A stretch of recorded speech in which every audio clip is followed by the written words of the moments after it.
ሊቨርፑልን የተመለከቱ መረጃዎችን እናንሳ። ነገሮችን ማስተካከል እንችላለን ብሏል ቨርጂል ቫን ዳይክ። የሊቨርፑል አምበል ቨርጂል ቫን ዳይክ ክለቡ ከገባበት ችግር እንደሚወጣ እርግጠኛ መሆኑን የተናገረው ሁኔታውን በነበረበት ማስተካከል እንችላለን፣ እንደምናስተካክለውም እርግጠኛ ነኝ ሲል ቨርጂል ቫን ዳይክ አስቴቱን ሰጥቷል። ችግሩ የመጣው በአርኖልድ መልቀቅ ምክንያት አለመሆኑን ያነሳው ቨርጂል ቫን ዳይክ እሱ ጥሩ ብቃት አለው፣ ነገር ግን ባለፈው ዓመት ያለሱ ብዙ ጨዋታዎችን አድርገናል ሲልም ነው የተናገረው። ትሬንት አሌክዛንደር አርኖልድ በመልቀቁ ሁላችንም ማዝነናል፣ ነገር ግን ችግሩ የእሱ መልቀቅ አይደለም፣ ቡድናችንን ማስተካከል ይኖርብናል ሲልም ነው ቨርጂል ቫን ዳይክ ሀሳቡን እየሰጠም የሚገኘው። አሌክዛንደር ኢሳክም እንዲሁ ሀሳቡን ሰጥቷል። ጥሩ ስሜት እየተሰማኝ ነው፣ ወደ ምርጥ አቋሜ ለመመለስም ጠንክሬ እየሰራው ነበር። እናም አሁንም ወደ ምርጡ አቋሜ ለመመለስም እየሰራሁ ነው።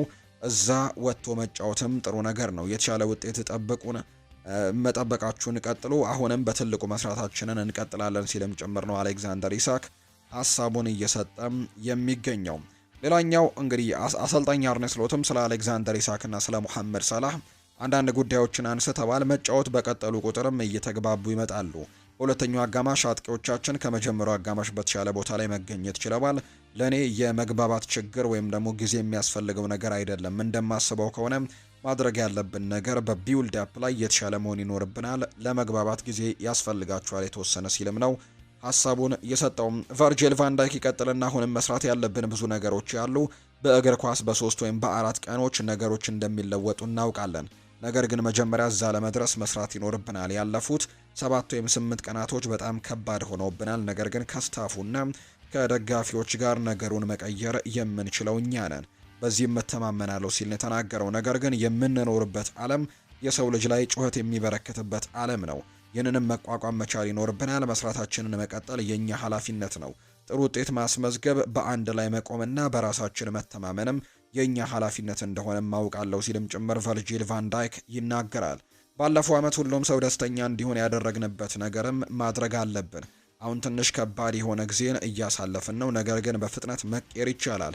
እንደዚህ ለማድረግ ግን ጠንክረን መስራት ይኖርብናል ሲልም ጭምር ነው የተናገረው። ቀላል አይደለም፣ ግልጽ ነው። አዳዲስ ተጫዋቾች ያሉ፣ ከነሱ ጋር መግባባትም አለብን።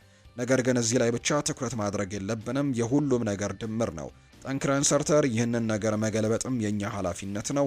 ወጥ አቋም ማሳየት ግን ግብ አለማስተናገድ፣ ግብ ማስቆጠር፣ እድሎችን መፍጠር፣ እኛ ላይ እድል እንዲፈጠር አለማድረግም የኛ ኃላፊነት ነው ሲልም ጭምር ሀሳቡን ሰጥቷል።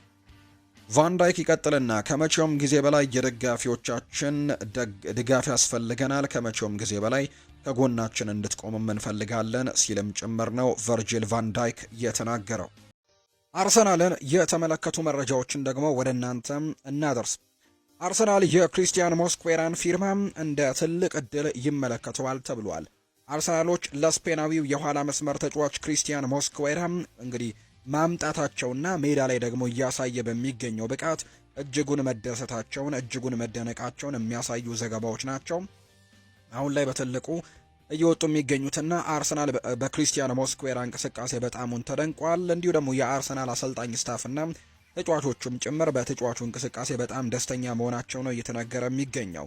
በተለይ ደግሞ ተጫዋቹን ያመጡበት ዋጋ ደግሞ ሲታይ ደግሞ ለአርሰናል ሰዎች እጅጉን በጣም ድንቅ ዝውውር ተደርጎ እንደሚወሰድም ነው መረጃዎች የሚያሳዩት። በክረምት የተጫዋቾች የዝውውር መስኮት እንዲሁም በቀጣዮቹ የዝውውር መስኮቶችም ይህንን ተጫዋች ለማስፈረም በርከት ያሉ ክለቦች እንቅስቃሴ ያደርጋሉ ተብሎ ሲጠበቅ ነበር። በተለይ የጣሊያን ክለቦች እንዲሁ ደግሞ የጣሊያኑ ክለብ ትልቁ ክለብ ኢንተር ሚላንም ጭምር ይህንን ተጫዋች ለማስፈረም በጣም በትልቁ ሙከራዎችን ሊያደርግ ዝግጁ በነበረበት ሰዓት ነው አርሰናል ይህንን ተጫዋች በትንሽ ገንዘብ ለማስፈረም ሙከራዎችን ያደረገው። እንደውም አንዳንድ የመረጃ ምንጮች እንደሚገልጹት ከሆነ ከጣሊያን የመጡ አንዳንድ ክለቦች አርሰናል ካቀረበው ገንዘብ በጣም በእጥፍ ወይም ደግሞ በጣም በጥሩ ሁኔታ የሚበልጡ አይነት ክፍያዎችን ወደ 11 ሚሊዮን ፓውንድ ብልጫ ያለው ገንዘቦችም ከወደ ጣሊያን ቀርበውለት ነበር ለቫሌንሲያ።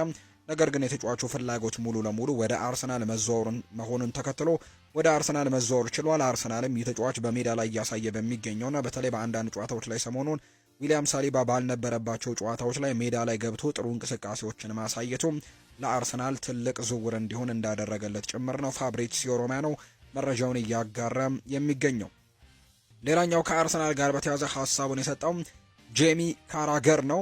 በሁሉም መስፈርት ስላሉ አማካይ እያወራን ከሆነ ዴክላን ራይስ ሞይስ ካይሴዶን ይበልጠዋል። ዴክላን ራይስ በኳሱ ክህሎቱም ከሞይስ በተጨማሪ ጥራት ያለው ይመስለኛል ሲልም ጭምር ነው ጄሚ ካራገር ሀሳቡን የተናገረው። ይህንን ሲናገር ጄሚ ካራገር ግን ሞይስ ካይሴዶም እጅግ በጣም ድንቅና የተዋጣለት ተጫዋች እንደሆነ ይናገራል። ዓለማችን አብዛኛው ክፍሏ በውሃ የተሞላ ነው፣ አንዳንድ ክፍሎቿ ደግሞ በኒጎሎ ኮንቴ የተሞላ ነው ብለን ነበር ከዚህ በፊት። ሞይስ ካይሴዶም ለሱ የቀረበ ወይም ለኒጎሎ ኮንቴ እንቅስቃሴም የቀረበ ተጫዋች ነው ሲል ተናግሮ እንደነበር እናስታውሳለን። ነገር ግን ምናልባት አንዳንድ ክህሎቶችን ግን የምናስተያይ ከሆነ ዴክላን ራይስ የተሻሉ መመዘኛዎች ይጨምራል ወይም ደግሞ ከሞይስ ካይሴዶ የተሻለ አንዳንድ ነገሮች ላይ የተሻለ አቋምም አለው። በተለይ ደግሞ ኳሶችን በሚያቀብልበት ጥራት ከኳስ ጋር ያለው ክህሎትም ከሞይስ ካይሴዶ በመጠኑም ቢሆን የተሻለ እንቅስቃሴን ማድረግ የሚችል አይነት ተጫዋች ይመስለኛል ሲል ነው ጄሚ ካራገር ሞይስ ካይሴዶን እና እንዲሁ ዴክላን ራይስን ያነጻጸረበትን ሀሳብ የሰጠው። ነገር ግን